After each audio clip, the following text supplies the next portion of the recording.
Okay, how we doing, folks? Rich Van Tassel with you, giving you our game picks for now week 1 of the NFL season.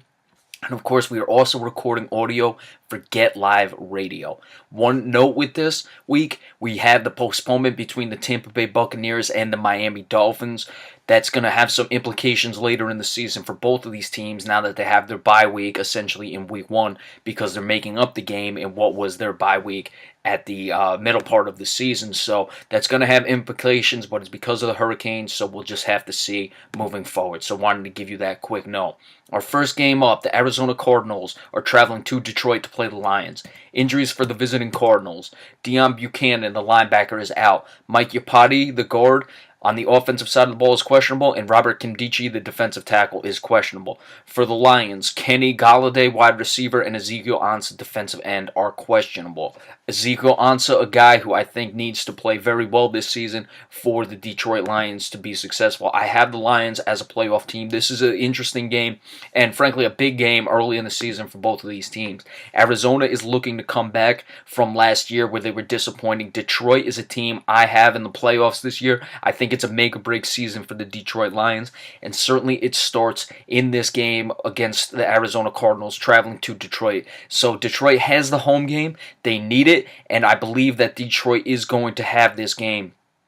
I believe that Matt Stafford is going to distribute the ball. We talked when we did the preseason predictions for the Detroit Lions. It's quantity over quality. Usually it's the other way around. You want quality over quantity. But here, as far as the weapons for Detroit, it's a lot of guys, but no one really stands out. Golden Tate is going to draw Patrick Peterson, I would assume, for most of the game. He's going to have to do something against Peterson. Peterson is a sensational corner, but Detroit has to find a way to at least get some completions to Golden Tate and also run the ball as well. I like Amir Abdullah to play very well this season, so I'm picking the Detroit Lions to come away with what's going to be a tough victory for them, but I like 27-24 to start off their season right.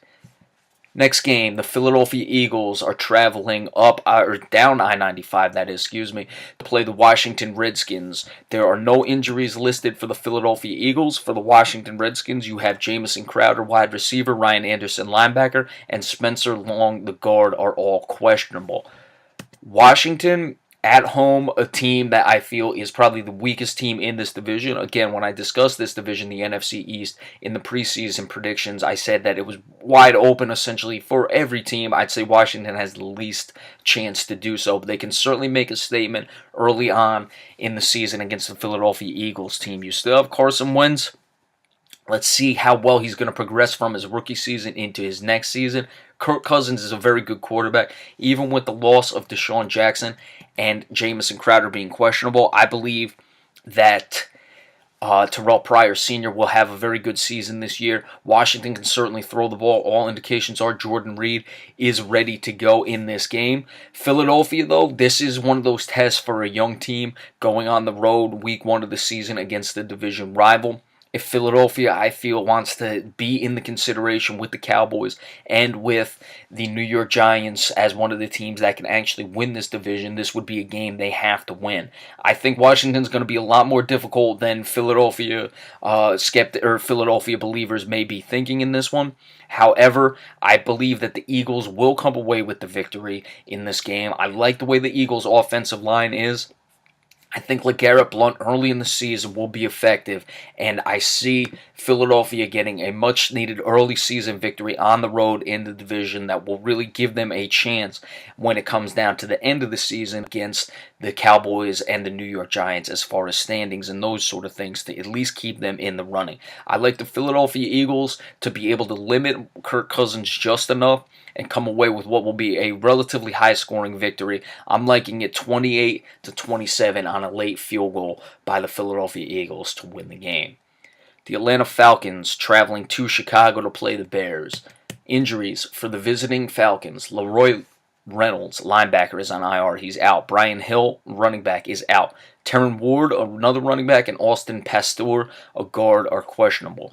For the Chicago Bears, DeAndre Hall, a cornerback, on IR. Marcus Wheaton, wide receiver, Pernell McPhee, linebacker, Kyle Long, guard, are all questionable. Prince Amukamara, the cornerback, is doubtful. I immediately look at that Prince Amukamara injury. Chicago's secondary is professional with guys like Amukamara. Amukamara is not a bad player, but he's also not a sensational player.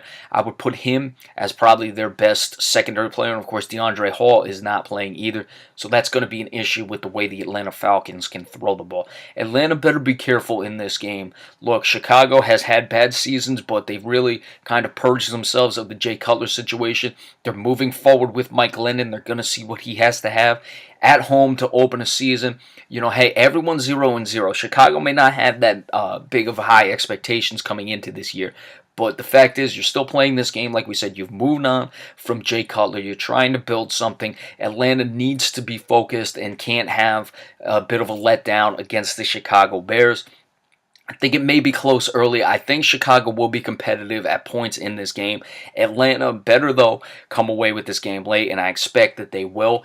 I like the score to be 31-17, the Falcons over the Chicago Bears. The Jacksonville Jaguars are traveling to Houston to play the Texans. Injuries for the visiting Jaguars. TJ Yeldon, running back, Tashawn Gibson, safety, are questionable. D.D. Westbrook, the wide receiver, is on IR, so he's not playing. For the Houston Texans, Alfred Blue, the running back, is out.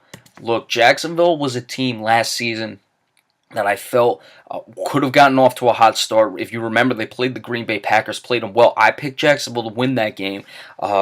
They ended up blowing it late, as we've seen at times with the Jacksonville Jaguars, especially under Blake Bortles. Will this season be the same? It's certainly the same as far as Jacksonville's rise or fall is going to depend, maybe even here on the first game. Sometimes just being 1-0 as opposed to 0-1, especially for a team like the Jacksonville Jaguars, can make all the difference. And playing a division rival, Houston, on the road, you have a chance to really springboard your season. Can Blake Bortles just be proficient? That's all they really need. Houston's starting Tom Savage. I'm not that sold on Savage. I would just go with Deshaun Watson to begin the season. Let him have his growing pains and move forward from there. I can't pick the Jaguars because I picked them last year and they let me down, and you really can't pick Blake Bortles until he shows you otherwise, but keep an eye on this game. Don't be surprised if Jacksonville gets the victory. Under any other circumstance, if Blake Bortles wasn't a quarterback, if Jacksonville has shown the ability to win these type of games, I would go with the Jaguars in this one. But I can't do it. I think that the Houston Texans are going to get enough. Their defense is still very strong. They do have the problems with the receivers. It's right there for Jacksonville, but you just can't go with them. I'm taking the Houston Texans in what I expect to be an actually relatively high-scoring game, considering both of these two defenses are pretty strong. One of those wild Week 1 games. I'm going 31-27 in favor of the Houston Texans. All right, so we're going to take a break right now, come back, continue on. We're going to give you these in 3 parts, so be sure to stay tuned for that. We'll be back in a little bit with continuing on with Week 1 game picks. Thank you all so much.